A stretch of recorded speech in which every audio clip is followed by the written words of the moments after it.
제사장의 거룩 두 번째 말씀을 같이 나누겠습니다.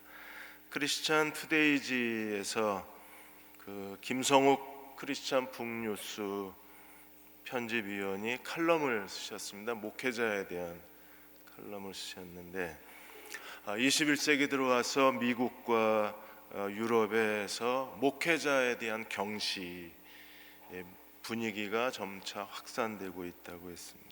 예전에 유럽 들어갈 때 입국 심사할 때 목사라고 그러면 굉장히 예의를 갖췄습니다. 요즘에는 영국 공항 같은 경우에 목사라고 그러면 세컨더리로 보냅니다. 집중 조사를 받습니다.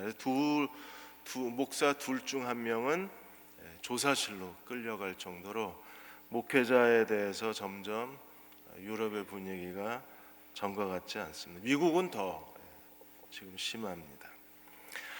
그러니까 목사를 영적 지도자로 보는 게 아니라 그냥 하나의 전문 직업인처럼 대하는 그런 풍조가 점점 더 확산되고 있습니다. 영적 지도자여야 존중과 존경으로 대하는데 그냥 전문 직업인이니까 그냥 함부로 대해도 된다는 생각이 드는 거예요. 물론 원인은 목회자 자신에게 있습니다. 목사들이 워낙 비난받을 만한 여러 도덕적으로 옳지 못한 삶을 살았기 때문에 결국 목회자들의 실수가 이런 결과를 가져오긴 했지만 그러나 그것 때문에 목회자직에 대해서 우리가 존엄성을 잃어버려서는 안 된다는 겁니다. 이렇게 된 가장 큰 이유 중에 하나가 만인 제사장설 교리 때문에 그렇다고 했습니다. 만인 제사장, 모든 사람이 다 구원받으면 제사장이 됩니다. 그래서 구원받은 사람이 다 제사장이기 때문에 목사가 필요 없다는 그런 교리가 만들어지게 되고 그게 목사에 대한 존엄성을 잃어버리게 만드는 원인이 되는 거예요. 그러나 모든 사람이 다 제사장이지만 그러나 하나님이 제사장 공동체를 만드시기 위해서 목사라는 제도를 두셨다는 사실을 기억해야만 합니다. 그래서 종교개혁자들은 하나님이 교회에 주신 가장 큰 선물이 목사라고 그랬어요. 그래서 목사는 하나님이 교회에 주신 선물입니다. 철로 역정을 쓰신 자한번연도 그렇게 말했습니다.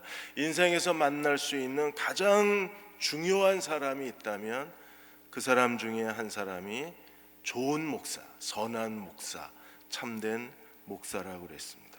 배우자만큼 중요한 사람이 어떤 목사를 만나느냐에 달려 있다고 했습니다. 왜냐하면 목사는 그 사람의 영혼의 구원과 직결되는 사람이기 때문에 좋은 목사 만나는 것을 기도해야 된다 그랬어요. 그래서 오늘 밤 저희도 우리 자녀들을 위해서 좋은 목사 만나도록 우리가 중보기도하려고 합니다. 왜 참된 목사가 중요합니까? 두 가지 이유 때문에 중요하다고 김성욱 편집위원은 말합니다. 그 첫째가 하나님 말씀을 가르치는 사람이 목사이기 때문에 그래서 진실한 목사를 만나는 게 우리에게 중요하고 두 번째는 하나님의 백성의 목양자이기 때문에 목사가 중요하다. 그래서 말씀으로 가르치고 하나님의 백성을 보호하고 목양하는 목자의 사명이 목사에게 있기 때문에 중요하다고 했습니다. 왜 목사가 비난을 받을까요? 오늘 21장, 22장은 제사장에 대한 거룩함을 우리에게 요구하고 있습니다. 거룩하지 못한 제사장, 거룩하지 못한 목회자들 때문에 결국 목사 제도 자체가 비난을 받고 있는 거예요.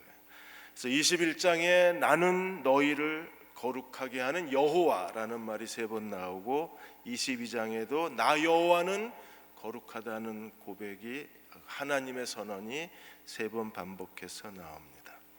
하나님께서 제사장을 두신 목적이 어디 있어요? 하나님과 이스라엘 백성 사이에 예배의 연결자로 세우셨습니다. 그런 것처럼 하나님이 신약교회, 예수 그리스도의 몸된 교회에 하나님께서 목사를 세우신 목적이 어디 있습니까? 하나님이 이스라엘 백성을 거룩하게 만드시기 위해서 하나님이 중간 지도자, 영적 지도자, 목사를 통해서 하나님 백성을 거룩하게 만드실 수 있어요. 하나님은 자기 백성을 거룩하게 만드시는 분이십니다. 그런데 무엇을 가지고? 영적 지도자를 가지고 거룩하게 만드시는 분이십니다. 그러므로 영적 지도자가 거룩하지 못하면 하나님이 자기 백성을 거룩하게 만들 수가 없는 거예요. 그래서 제사장의 거룩함이 중요합니다. 오늘 22장에서는 특별히 하나님의 성물, 제물, 하나님께 제사로 바쳐진 그 제물을 먹을 수 있는 제사장의 자격에 대해서 설명하고 있어요. 21장에서는 그 몸을 거룩하게 한 제사장의 직분에 맞는 거룩한 책임에 대해서, 인격에 대해서 가르쳤다면 22장에서는 하나님께 바쳐진 거룩한 성물을 먹을 수 있는 제사장에 대해서 가르치고 있습니다. 먼저 22장 1절에서 9절까지 성물을 먹는, 하나님께 바쳐진 음식을 먹는 규례에 대해서 설명해요. 21장에서 그 신체적 장애가 있는 제사장들은 하나님께 제사를 드릴 수 없었어요.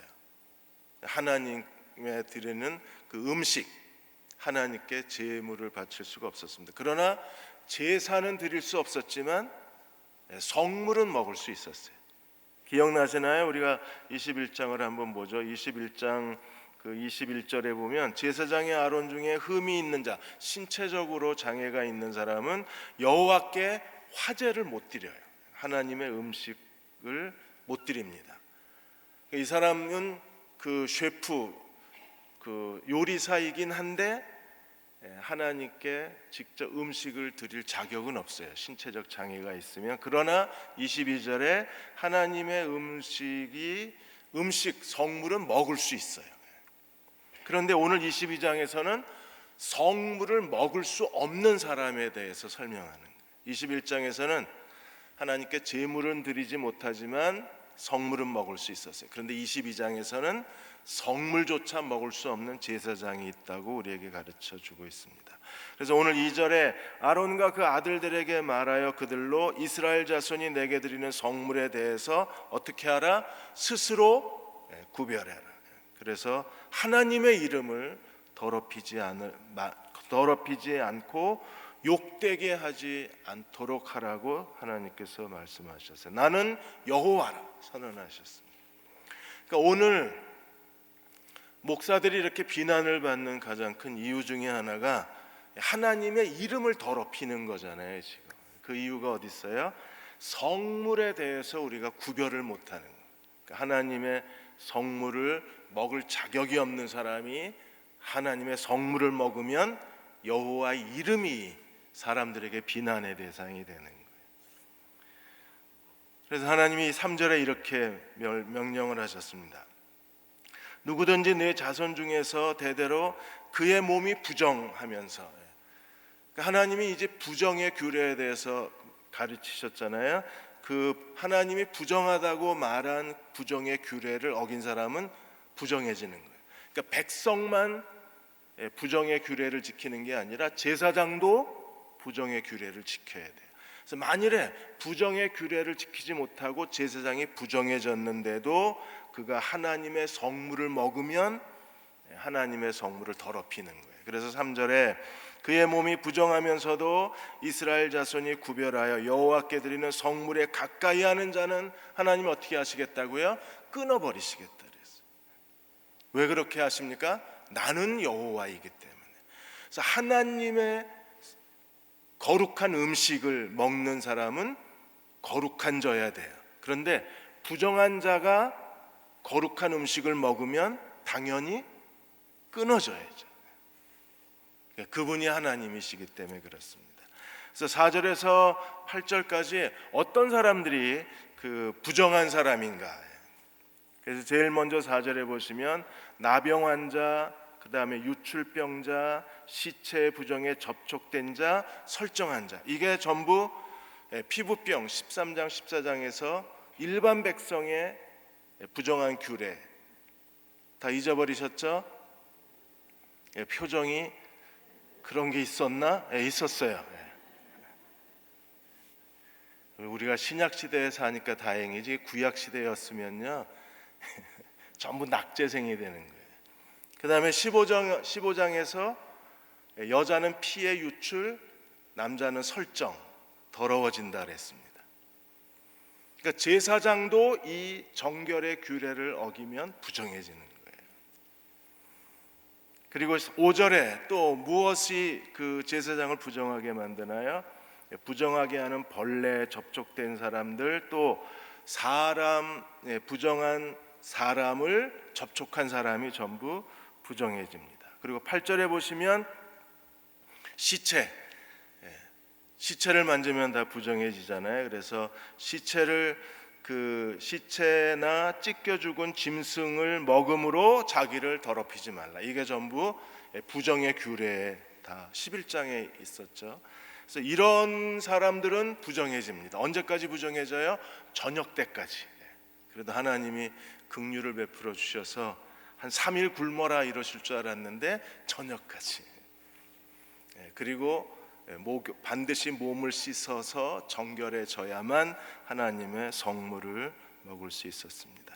하나님이 백성들만 정결의 규례를 지키는 게 아니라 제사장도 지켜야 돼. 아니, 제사장이 먼저 더 철저하게 부정과 정결의 규례를 지켜야 돼요.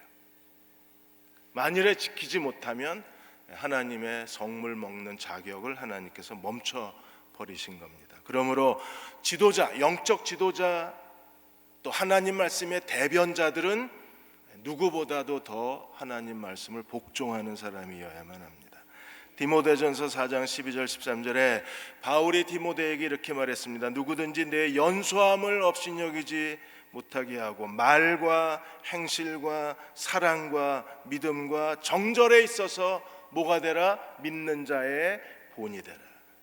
목사와 장로가 다 여기에 포함이 되는 거예요. 믿는 자의 본이 되라.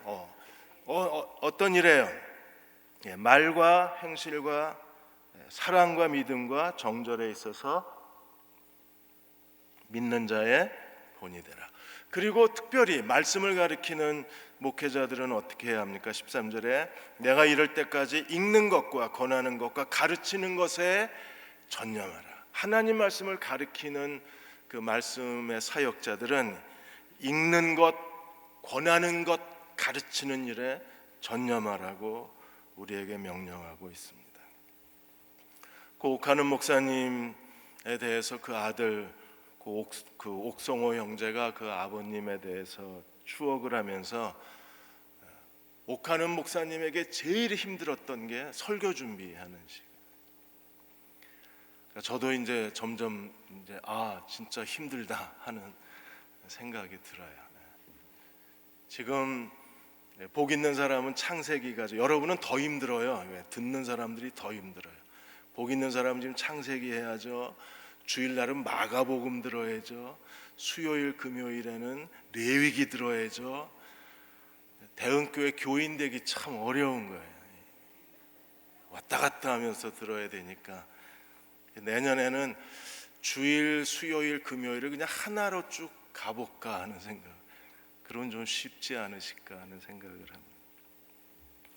그러니까 말씀 준비하는 것도 정말 힘듭니다. 읽는 것, 권하는 것, 가르치는 것, 이게 정말 사람의 어떤 노력이나 힘과 의지로 되는 게 아니구나 하는 걸 점점 더 절실하게 느끼게 돼요.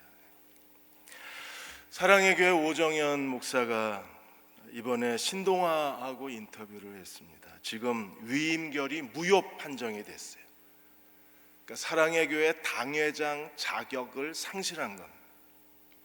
대법원에 지금 상고를 해서 지금 설교는 하고 계신데, 이게 세상 법원에서 오정현 목사님한테 너 목사 자격 없다 이런 판결을 받았으니까 이게 정말 수치스러운 일이 됐습니다. 그게 사실이든 아니든 이 문제가 세상 법정에서 판결이 났다는 게 저희를 너무나 당황스럽게 하는 거예요. 노회, 교단이 다 있는데 거기서 해결이 안 되니까 결국에 세상 법정에 가서 오정현 목사가 목사냐 아니냐 이걸 거기서 판결을 받은 거예요. 그래서 오정열 목사가 신동아의 인터뷰에서 이렇게 얘기했습니다. 목회자로서 감내하고 극복해야 할 또 다른 사명으로 생각하겠다.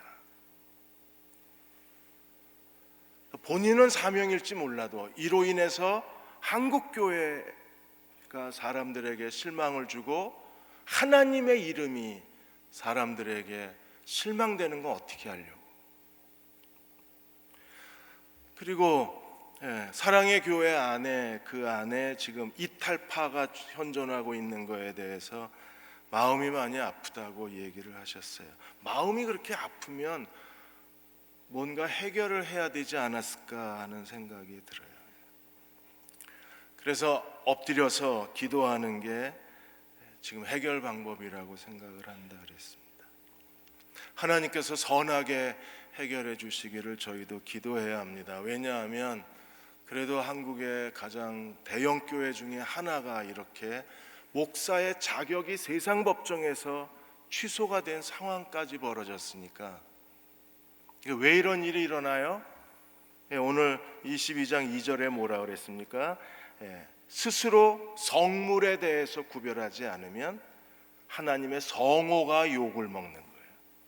그래서 성호를 욕되게 함이 없게 하라. 이게 목사의 책임이고 교회의 책임인 거예요. 22장 10절에 16절까지 이제 제사장 가족이 누가 성물을 먹을 수 있나? 1절에서 9절까지는 제사장이 부정하면 안 됩니다. 말과 행실과 사랑과 믿음과 정절에 믿는 자의 본이 돼야 돼요. 누가? 제사장이. 그 다음에 두 번째, 제사장뿐 아니라 제사장 가족 중에 누가 이 성물을 먹을 수 있나? 당연히 하나님께서 제사장에게 하나님이 약속의 땅을 기업으로 주지 아니하시고 제사장은 뭘 먹고 살도록 하셨어요? 백성의 11조하고 백성이 하나님께 드리는 제물을 그들의 수입으로 잡으신 거예요. 그래서 레위인들은 백성의 11조로 먹고 살고 제사장들은 백성들이 하나님께 바치는 제물로 먹고 사는 거예요. 그러면 하나님의 제물을 먹고 제사장이 먹고 살아야 되면 가족도 같이 먹어야 되잖아요. 그래서 어디까지가 제사장 가족인가 이걸 설명한 게 10절에서 16절까지의 내용입니다. 먼저 어디까지가 제사장 가족인지 하나님께서 이렇게 말씀하셨습니다. 10절에 보시면 절대로 하나님이 허락하지 않으신 게 뭐예요? 일반 사람들, 제사장이 아닌 일반인들은 하나님의 성물을 먹어서는 안 돼요. 제사장 집에 찾아온 손님이나 제사장 집에서 일하는 품꾼도 절대로 제사장 집에 있지만 성물을 먹을 수는 없습니다. 누구만 먹어요? 11절에 제사장이 돈 주고 산 자기가 값을 지불하고 산 노예 하인들은 먹을 수 있어요. 그 다음에 제사장 집에서 출생한 사람들은 먹을 수 있어요. 그리고 12절에 보시면 제사장 딸은 결혼 전까지 먹을 수 있어요. 근데 일반인하고 결혼하면 절대로 먹을 수 없습니다. 왜요? 남편과 같이 일반인이 되기 때문에. 그런데 다시 돌아올 경우에 13절에 과부가 되든지 이혼을 당하든지 자식이 없이 친정에 돌아오면 다시 성물을 먹을 자격이 주어져요. 제사장의 자식이 되는 거예요. 이렇게 해서 제사장 가족의 한계를 정해 놓으셨어요. 이 가족들만 혈통적 자녀나 아니면 돈을 주고 산 하인만 성물을 먹을 수 있습니다. 그리고 일반인이 만일에 부지 중에 성물을 먹었으면 어떻게 해야 되는가? 그래서 일반인의 성물을 먹는 행위에 대한 형벌. 그래서 12절에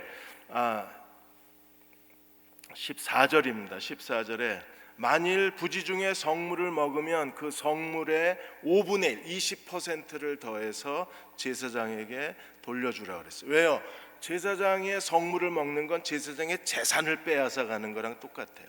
그리고 하나님께 바쳐진 걸 먹었기 때문에 하나님의 소유를 축내는 거잖아요. 그래서 자기도 모르게 일부러 먹은 게 아니라 부지 중에 먹었으면 20%를 더해서 반드시 제사장에게 돌려주라고 명령하셨어요. 그래서 15절에 이스라엘 자손이 여호와께 드리는 성물을 함부로 먹지 마라, 속되게 하지 마라. 그리고 16절에 만일에 백성이 이렇게 함부로 하나님의 성물을 먹으면 제사장은 그 하나님의 성물을 먹은 백성에게 반드시 형벌을 가해야 된다. 그게 제사장의 의무 중에 하나입니다. 그래서 형벌을 받게 할 것이니라 나는 그 음식을 거룩하게 하는 여호와이니라. 하나님의 음식이 거룩하기 때문에 거룩한 사람만 먹을 수 있어요. 특별히 선택된 사람만 먹을 수 있는 거예요. 그래서 하나님이 거룩하게 하시는 하나님이신데 그 9절에 보시면 나는 그들을 거룩하게 하시는 하나님이라고 그랬고, 그 다음에 그 16절에 보시면 나는 그 음식을 거룩하게 하는 하나님이라 그랬어요. 그래서 1절에서 9절까지는 제사장이 거룩해야 돼요. 그 다음에 10절에서 16절까지는 음식이 거룩하기 때문에 거룩한 사람만 먹을 수 있어요. 왜 이렇게 하셨습니까? 하나님이 제사장을 세울 때 제사장만 세운 게 아니라 제사장 가정을 세운 거예요. 그래서 제사장 가족도 하나님께 거룩해야 돼요. 아내와 자식도 다 거룩해져야만 합니다. 그래서 제사장이 하나님 앞에 정직하고 품위 있는 가정, 아내와 자식을 하나님 앞에 구별하는 것처럼 오늘 교회 지도자들도, 영적 지도자들도 본인이 훌륭한 성품을 가져야 되고 1절에서 9절, 그리고 하나님 앞에 거룩한 가정을 가져야 돼요. 10절에서 16절. 그래서 반드시 그 디모데전서 3장에 보시면 우리가 감독을 세우고 장로를 세우고 집사를 세울 때 그 사람의 거룩한 성품을 볼 뿐 아니라 반드시 뭘 봐요? 자녀와 아내의 조건도 보는 거예요. 그래서 아내와 자녀가 같이 하나님께 바쳐진 바 되어야 합니다. 보나르라는 신학자가 이렇게 말했습니다. 사역자의 가족은 너무나 중요하다. 왜냐하면 사역자의 가족의 행위가 세상에 주목을 받으면 결국 그 비난은 사역자가 감당해야 되기 때문에, 그러므로 사역자의 가족은 사역자 자신이라고 합니다. 그래서 하나님이 이 성물을 먹을 자격을 제한한 이유는 이 성물을 먹는 자는 제사장이 비난받지 않게 해야 돼요. 왜냐하면 하나님이 음식을 거룩하게 하셨기 때문에. 지난번에 TV조선 그 대표이사이며 전무였던 그분이 갑자기 사임을 했습니다. 그 이유가 어디 있어요? 초등학교 딸이 운전자에게 폭언을 하는 게 그대로 녹음이 돼서 언론에 노출이 됐습니다. 그걸 노출한 사람도 문제지만 이 초등학교 애가 그 나이 드신 운전자에게 그 폭언을 퍼붓는 거 보면 정말 끔찍한 일이잖아요. 그래서 결국에 초등학교 딸 이 폭언 때문에 아버지가 사임을 한 거예요. 세상도 그래요.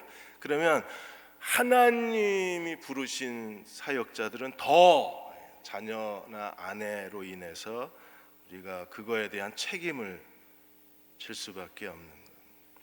우리가 구약에서 엘리 제사장 두 아들 홈니와 비느하스가 정말 불량한 제사장이었잖아요. 그로 인해서 하나님께서 엘리의 집안에 하나님이 저주를 내리셔서 이가봇 하나님의 영광이 떠나버렸습니다. 그 엘리 제사장 시대에 실로의 성막이 불타버리고 하나님은 집 없는 나그네가 되신 거잖아요. 그래서 하나님의 법궤가 성막이 불타버렸으니까 법궤가 갈 데가 없는 거예요. 그래서 개인의 집에 하나님의 법궤가 머물러야 되는 역사의 가장 치욕스러운 비극이 엘리 제사장 시대에 일어났어요. 누구 때문에? 불량한 제사장 두 아들 때문에. 결국 사무엘 시대 이후에 하나님이 그 이스라엘의 왕정 시대를 허락하신 이유가 어디 있어요? 사무엘의 두 아들이 뇌물을 받고 판결을 굽게 했습니다. 그러니까 사무엘은 진실하고 깨끗하고 정직한 하나님의 종이었지만 사무엘의 두 아들은 정말 불량했습니다. 사법농단이 이미 사무엘 시대에 있었어요. 이 두 아들이 오늘 결국에 피의자 신분이 되셨는데, 이 두 아들이 이렇게 돈에 타락한 그 사법농단의 주역이었기 때문에 백성들이 더 이상 못 믿겠다. 그래서 우리도 이방인들처럼 왕을 세워야 되겠다고 한 직접적인 계기가 누구 때문에 일어났어요? 사무엘의 아들들 때문에 일어났어요. 그래서 하나님이 왕정 시대를 허락하실 수밖에 없었습니다. 그러므로 우리가 다 하나님이 우리를 왕 같은 제사장으로 세우신 걸 믿으십니까? 그렇다면 우리 모든 가정이 하나님 앞에 음식을 거룩하게 하시는 그 하나님이심을 믿고 우리 가족들이 다 하나님 앞에 거룩한 삶을 살아가야만 합니다.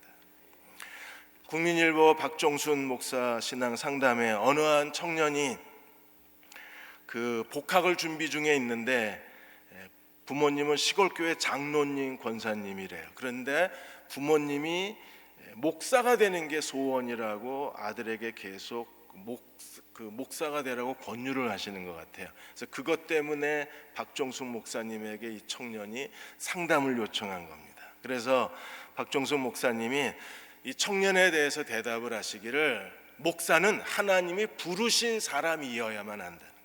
제일 중요한 건 목사에게 부르심이 제일 중요하다.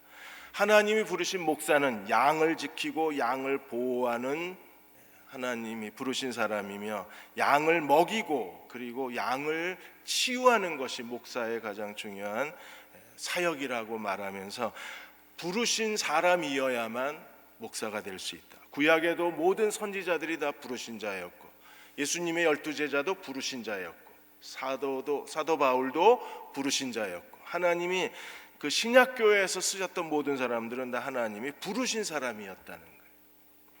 주기철 목사님이 1936년 3월 2일 날 조선 예수교 장로회 수양회에서 목사에 대해서 이렇게 설명을 하셨다고 기록했습니다. 목사는 영적 지도자입니다. 하나님을 위한 하인이고 하나님의 종이고 하나님의 뜻을 전하는 하나님의 대사로 부르심을 받았습니다. 그러므로 목사는 자신을 위하여 살지 않고 하나님의 영광을 위해서 살아야 합니다.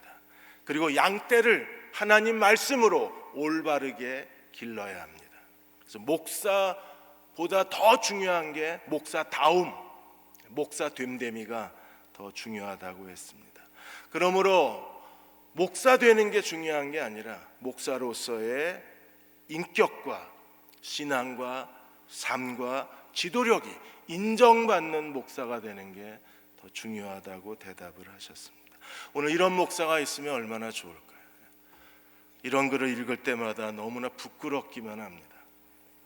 그리고 하나님 앞에 계속 기도합니다. 하나님, 사랑하는 대흥교회 교우들이 정말 이런 인격적으로 하나님 말씀에 대해서 또 리더십에 있어서 좋은 목사를 만날 수 있도록 계속 기도해요. 그리고 우리 다음 세대 젊은이들을 위해서 기도할 때마다 하나님 말씀으로 옳게 길러질 수 있는 그런 정직한 목사, 그리고 하나님이 부르신 참된 목사를 만나게 해달라고 기도합니다.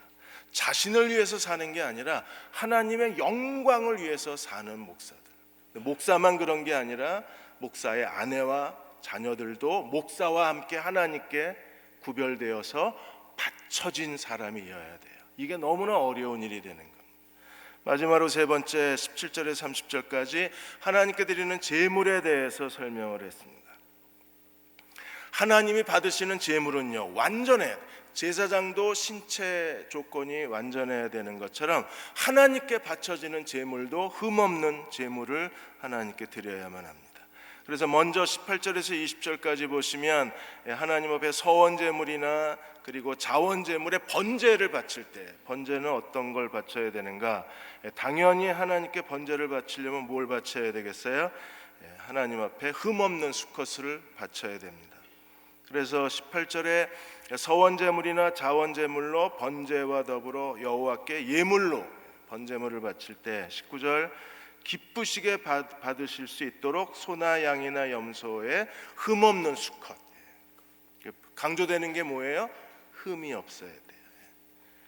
그리고 21절에 만일에 화목제물로, 번제는 소나 양이나 염소의 흠없는 수컷, 그 다음에 화목 제물은 어떻게 드려야 돼요? 21절에 소나 양으로 화목 제물을 여호와께 드리는 사람들은 여기도 하나님이 기쁘시게 받을 수 있도록 흠없는 온전한 제물을 드려야 합니다. 그리고 22절에 하나님이 엄격하게 금지하신 게 뭐예요? 눈먼 것, 상한 것, 배임을 당한 것, 종기, 습진, 비루 먹은 것, 이 사람도 먹기 힘든 이런 짐승을 여호와께 절대로 화제물로 드리지 말라고 경고를 하셨습니다. 그런데 온전하지 않아도 되는 제물이 있어요. 23절에 보시면 그 자원 제물, 서원 제물은 온전한 거 드려야 되고, 자원에서 자발적으로 하나님이 명령하지 않았지만 내가 자원에서 드리는 제물은 흠이 있어도 괜찮다고 하나님이 허락을 하셨습니다. 그리고 마지막으로 24절에서 25절까지 이 거세, 지금 한국에서 돼지를 키울 때도 다 거세하고 소 키워도 다 거세를 합니다. 심지어 집에서 키우는 개도 거세하고 고양이도 거세 안 하세요? 여러분 집은? 다 거세합니다. 왜? 애들이 발정이 나면 집안을 더럽히고 와 얘네들이 뭐 정신없이 뛰어다니기 때문에, 그래서 다 집에서 키우는 짐승이나 그리고 목장에서 키우는 짐승들은 다 거세를 해요. 그런데 하나님은 거세한 짐승은 절대로 하나님 앞에 제물로 바치지 말라. 그래서 25절에 너희는 외국인에게도 이런 것을 받아 너희 하나님의 음식으로 절대로 드리지 말라. 하나님이 금지를 하셨습니다.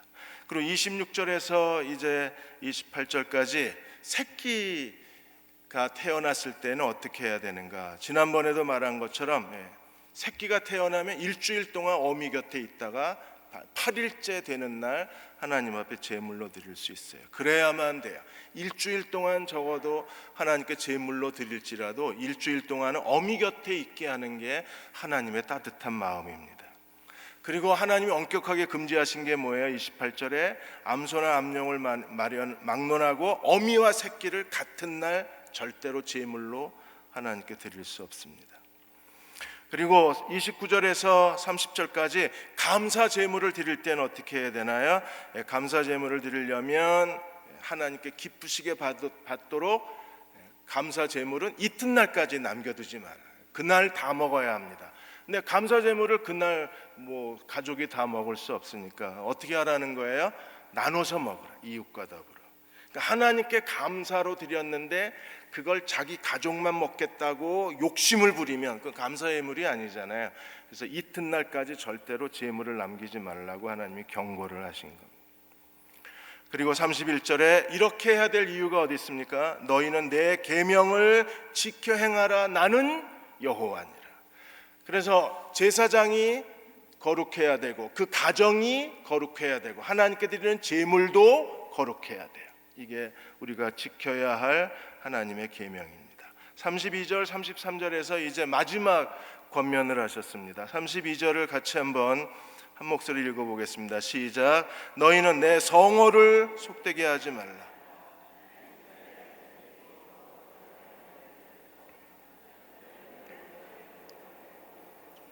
33절 너희의 하나님이 되려고 너희를 애굽 땅에서 인도하여 낸 자니 나는 여호와니라.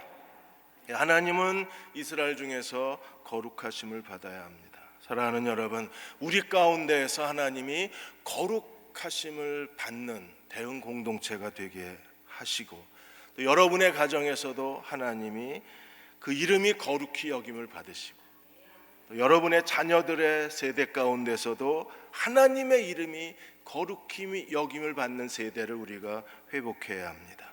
그래서 하나님은 우리를 거룩하게 하시는 하나님이시고 하나님은 우리의 하나님이 되시기 위해서 하나님께서 이스라엘을 출애굽시키신 하나님이십니다. 우리를 구원하신 목적이 어디 있어요? 하나님이 나의 하나님이 되시기 위해서. 그 하나님은 어떤 분이십니까? 우리를 거룩하게 만드시는 분이십니다.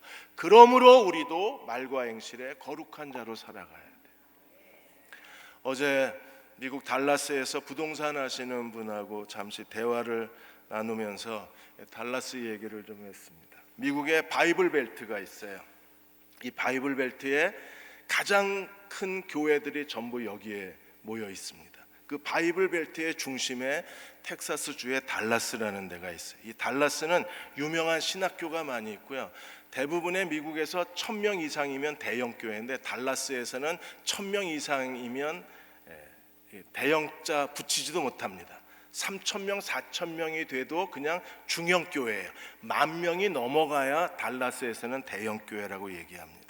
그럼 왜 달라스에는 이렇게 큰 교회들이 많고 유명한 신학교들이 많은 이유가 어디 있는가? 이 텍사스주 달라스는요 그냥 평지입니다. 지금 저 사진에서 보는 것처럼 거의 산이 없어요. 그냥 쭉 평지입니다. 그러다 보니까 주말이 돼도 이 사람들이 산이나 바다로 놀러 가려면 자동차로 5시간, 6시간을 가야 산이 있고 5시간, 6시간을 가야 바다가 갈 데가 없어요. 그러면 이 텍사스에 있는 사람들에게 가장 재밌는 데가 어디냐? 교회가 제일 재밌습니다. 그래서 가장 큰 교회들이 거기 다 있어요. 하나님이 참 대한민국도 갈 데가 없게 만들어 놓으셔야 돼요. 이건 갈 데가 너무 많은 거예요. 시애틀 얘기도 이 하용록 목사님이 시애틀 얘기를 하셨는데 시애틀은 거기는 완전히 원시림입니다. 그러니까 지구상에서 가장 아름다운 그 도시 중에 하나가 시애틀입니다. 자연환경이 너무나 좋은데 그런데 시애틀은 1년에 절반은 비가 오고 절반은 날씨가 너무 좋습니다. 시애틀에서 그 사역하시는 목사님이 비가 오면 교회 안 와요. 비 온다고 안 와요. 날이 좋으면 갈 데가 너무 많아요. 거기 강, 호수, 제가 아는 형제의 아버님도 한 분 계신데요. 이분은 날씨만 좋으면 며칠씩 가서 집에 안 들어오세요. 낚시하고 사냥하시느라고. 갈 데가 너무 많은 거예요. 시애틀에 사는 사람, 시애틀은 큰 교회가 별로 없어요. 왜? 비 온다고 안 오고 날씨 좋으면 놀러 가느라고. 달라스는요 갈 데가 없어요. 그래서 대형 쇼핑몰이 많고 그 다음에 아주 좋은 음식점이 많이 생기는 이유가 갈 데가 없어서 그랬어요. 교회가 거기 있는 사람들에게 제일 즐거운 곳이라 그랬어요. 우리도 그렇게 되면 얼마나 좋을까요? 하나님께서 거룩하신 것처럼 우리도 말과 행실에 거룩한 자가 되어서 그리고 정말 한국교회에 하나님께 진실한 목회자가 다시 불릴듯 일어나서 하나님의 이름을 거룩하게 회복하고 하나님 나라가 회복되는 부흥의 역사가 일어나기를 주의 이름으로 축원합니다. 기도하겠습니다.